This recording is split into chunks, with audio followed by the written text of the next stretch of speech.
சாச்சனாவை eliminate பண்ணது கரெக்டா? Big pass வந்து ஒரு அன்ஃபேர் டிசிஷனை மேக் பண்ணியிருக்காரு. ஒரு நாள்லயே எலிமினேட் பண்ணா அவங்களோட கேரக்டர் எப்படி தெரியும் போன்ற நிறைய விமர்சனங்கள் இருக்கு. ஆனா நீங்க அந்த எபிசோட பார்த்தா தெரிஞ்சிருக்கும். சாச்சனாவே நான் வெளில போறதுக்கு ரெடி அப்படின்ற ஒரு வேர்டை சொல்லிட்டாங்க. பட் அந்த ஒரு வேர்டை வச்சு நம்மளோட கண்டஸ்டன்ஸ் வந்து அவங்க நாமினேட் பண்ணது கரெக்டா அப்படின்னு என்ன கேட்டீங்கன்னா, அவங்களுக்கு ஒரு வாய்ப்பு கொடுத்துருக்கலாம். ஏன்னா வந்து சீசன் 1ல இருந்து சீசன் 7 வரையும் நம்ம பார்த்துட்டு இருக்கோம்.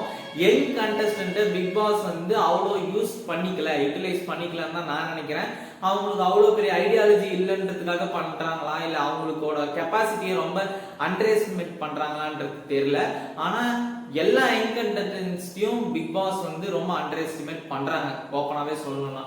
ஏன்னா வந்து ஒரு யங் கண்டஸ்டன்டால டைட்டில் வின் பண்ண முடியுமா போன்ற விஷயங்கள் பிக் பாஸ் எப்படி நினைக்கிறாங்கன்னு தெரியல.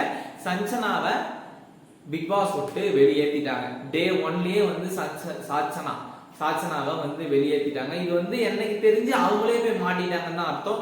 ஒரு வேர்டு வந்து ஒரு டிசிஷன் மேக்கிங்க்கு எப்படி உதவுதுன்றது இதை வச்சு நம்ம நல்லாவே தெரிஞ்சுக்கலாம். சாச்சனா எலிமினேட்டட்.